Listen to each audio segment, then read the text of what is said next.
Olá, queridos irmãos e irmãs, é uma alegria estarmos aqui neste 14º domingo do tempo comum, refletindo com vocês o Santo Evangelho que a nossa liturgia propõe para a nossa reflexão, nossa meditação neste domingo. E o Evangelho que nos é proporcionado é Marcos, capítulo 6, versículos de 1 a 6. E o tema que eu escolhi para a liturgia deste domingo é o seguinte: toda novidade tem seu preço. Vou repetir. Toda novidade tem seu preço. E vocês vão entender melhor esse tema à medida que formos fazendo a nossa reflexão. Bom, o evangelho deste domingo nos mostra a terceira vez que Jesus prega em uma sinagoga. Nas duas vezes anteriores, as coisas não correram bem. Na primeira, que está em Marcos capítulo 1, versículos de 21 a 28, a pregação de Jesus foi interrompida porque apresentava uma mensagem completamente nova que minava a autoridade dos escribas. Na segunda pregação numa sinagoga, que foi em Marcos capítulo 3, versículo de 1 a 6, foi pior. Até tentaram matar Jesus, porque este curou uma pessoa na sinagoga. E isso não poderia ter sido feito em dia de sábado. Mas para Jesus, o bem das pessoas sempre vem antes do bem da observância da lei divina. Como será desta vez, essa terceira visita? É a terceira e última vez que Jesus está numa sinagoga do Evangelho de Marcos. Sabemos que o número 3 na Bíblia é uma linguagem figurada que significa aquilo que está completo. Então, é como se Marcos quisesse dizer que Jesus completa as suas visitas às sinagogas com esta sua terceira visita. Dessa vez, há todas as condições para que as coisas corram bem, porque Jesus vai falar em Nazaré, ou seja, na sua família, entre os seus parentes. Poderíamos dizer, coloquialmente, que Jesus desta vez joga em casa. Vamos ver como ele se sai. Comecemos a ler então Marcos capítulo 6, versículos de 1 a 2. Naquele tempo, Jesus foi a Nazaré, sua terra, e seus discípulos o acompanharam. Quando chegou o sábado, começou a ensinar na sinagoga. Muitos que o escutavam ficavam admirados e diziam: de onde recebeu ele tudo isto? Como conseguiu tanta sabedoria? E esses grandes milagres que são realizados por suas mãos? Pois bem, nós estamos no 6º capítulo de Marcos. Jesus veio em dia de sábado e começou a ensinar na sinagoga. E aqui está, o problema. Porque o ensino de Jesus não é como o dos escribas, que repetem as coisas já ditas, mas é a proposta de uma nova relação com Deus, que não se baseia na pura observância, na pura obediência das suas leis, mas na aceitação do seu amor. Isso cria confusão. De fato, o evangelista comenta que as pessoas em Nazaré ficaram maravilhadas, admiradas. Existe espanto. E as pessoas se perguntam: de onde vêm estas coisas? O que significa: de onde recebeu tudo isto? Significa que eles não veem essas coisas provenientes de Deus. Não, eles acham que essas coisas que Jesus está realizando vêm de um ambiente misterioso, talvez magia ou bruxaria. Por isso que eles perguntam também: como conseguiu tanta sabedoria? Ou seja, para a população de Nazaré, nada vem de Jesus. É algo misterioso que está se passando com ele. E estas maravilhas realizadas com as suas mãos, eles dizem, e realizar com as suas mãos indicava atos de feitiçaria. Em suma, os concidadãos de Jesus confundem-no com uma espécie de mago, com uma espécie de feiticeiro, e também desacreditam o seu falar, a sua sabedoria. Olha só a situação que vai se criando ao redor de Jesus. Leiamos agora o versículo 3 do capítulo 6 de Marcos. Este homem não é o carpinteiro, o filho de Maria, irmão de Tiago, de José, de Judas e de Simão?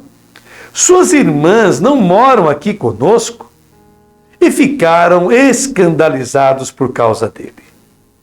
É interessante, Jesus está no seu país, ou seja, na sua cidade, eles o conhecem, não o nominam, não chamam Jesus de Jesus, né? Nos evangelhos, aliás, Jesus nunca é nomeado pelo seu nome, e nomeado pelo seu nome é até uma redundância, mas nunca é nomeado pelas autoridades, pelos fariseus, que sempre se dirigem a ele com desprezo, dizendo, este, aquele. Bem, mesmo em sua aldeia, no vilarejo onde ele viveu, os seus concidadãos, falando de Jesus, dizem, mas ele não é o carpinteiro? Não citam o nome dele. E depois, de forma ofensiva, se perguntam, não é este o filho de Maria? Olha, jamais o indivíduo naquela sociedade era lembrado como filho de uma determinada mãe, mas sempre filho de um determinado pai. Se falava sempre o nome do pai da pessoa, porque essa pessoa se pareceria com o pai. E o pai era a referência naquela sociedade machista. Então vemos que Jesus não honra a figura paterna, na opinião dos moradores de Nazaré. E eles ficaram escandalizados com ele. Portanto, quando Jesus vai dizer aos seus parentes e conhecidos sobre essa nova relação com Deus, aqueles que o conheceram se escandalizam. É a semente lançada na terra dura, que não pega, que não cria raízes. Vejam só vocês. Vejamos agora Marcos capítulo 6, versículo 4. Jesus lhes dizia, um profeta só não é estimado em sua pátria, entre seus parentes e familiares. Jesus reage com uma censura que tornou-se proverbial. Ele afirma, um profeta. Quem é o profeta? O profeta é o homem que, em profunda e íntima harmonia com Deus, cria sempre coisas novas. Porque o Deus da Bíblia é um Deus que faz novas todas as coisas, como está lá em Apocalipse, capítulo 21, versículo 5. O Deus da Bíblia é um Deus que muda sempre, continuamente. Então o profeta é aquele que sempre propõe novas formas de se relacionar com Deus. Um profeta diz que Jesus só é desprezado na sua pátria, entre os seus familiares e na sua própria casa. Aqueles que deveriam tê-lo compreendido, conhecido e, portanto, apreciado, são aqueles que o desprezam. Por quê? Nestes mundos, nestes pequenos mundos, mas em todo o mundo religioso, aplica-se o imperativo. Sempre foi feito assim. Por isso, cada novidade é vista com suspeita, é vista com medo, porque coloca em crise as próprias certezas daquele grupo local. Em vez disso, Jesus veio propor uma nova realidade de Deus que precisa, como ele dirá, de vinho novo em odres novos. As velhas formas de pensar não podem ser mantidas diante da proposta nova de Jesus.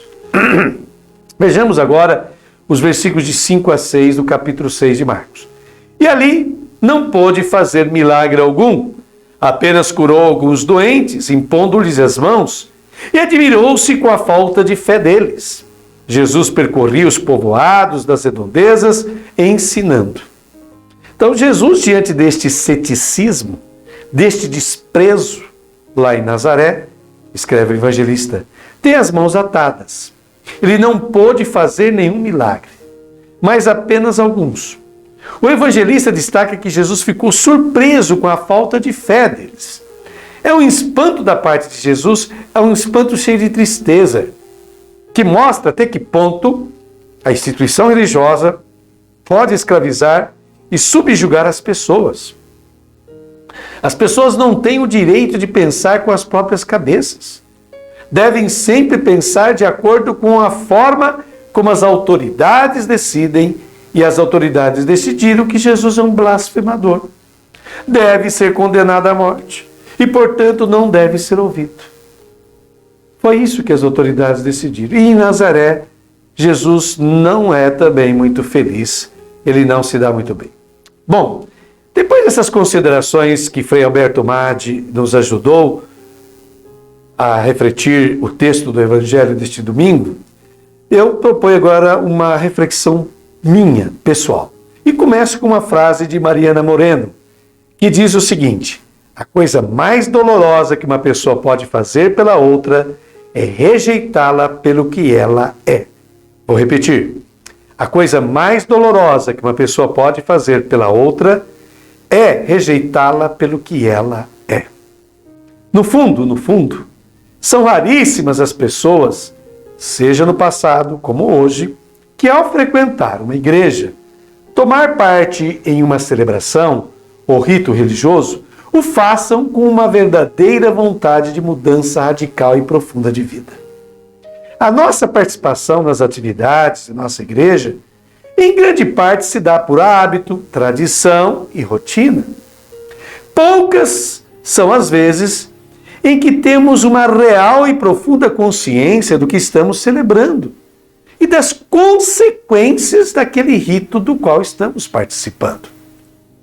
A grande lição que a cena dessa terceira visita a uma sinagoga por parte de Jesus nos traz é que a liberdade, a novidade, cobra um alto preço.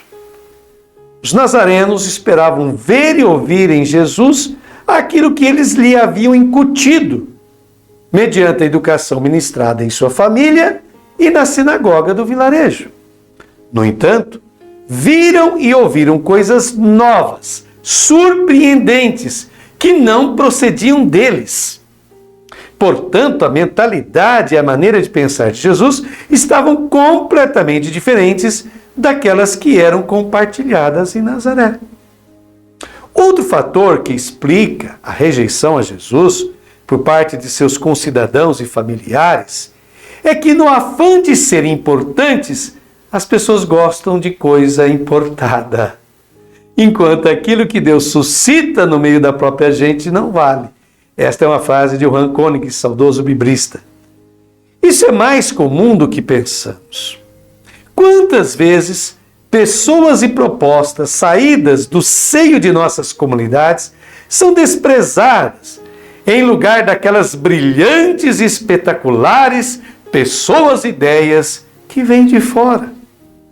Um dos maiores perigos e fatores de morte para as comunidades cristãs é a tão comum mentalidade que diz assim: aqui sempre fizemos assim, aqui sempre foi assim.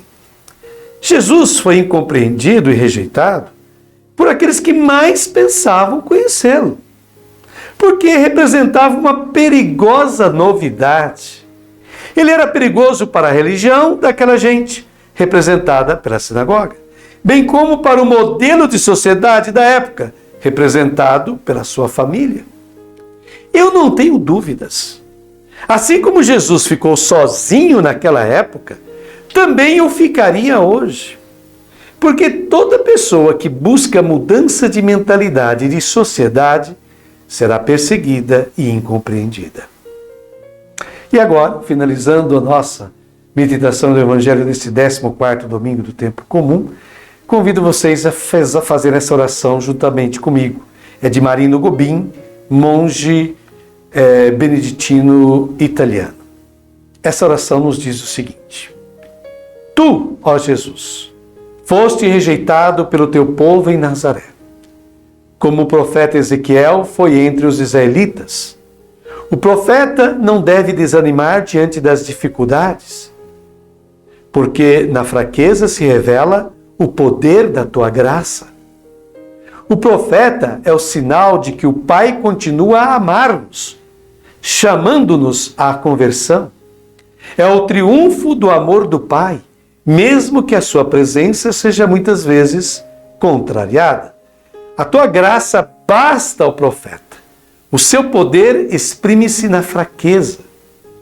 No mundo desorientado por um pluralismo exasperado, sentimos o peso de uma vida sem sentido, sem ponto de referência. Envie, ó Jesus, a este mundo profetas itinerantes que venham ao nosso encontro, fazendo-se dom de salvação, apesar de diversas recusas e descrenças. Envia-nos também discípulos que na fé te acolham como profeta, para serem também eles profetas e partilhar convosco a alegria e o compromisso do anúncio missionário. Amém. Muito obrigado por nos ter seguido nessa reflexão do Santo Evangelho deste domingo. Deus abençoe a todos vocês, concedendo um final de semana maravilhoso. E até a próxima semana, se Deus quiser.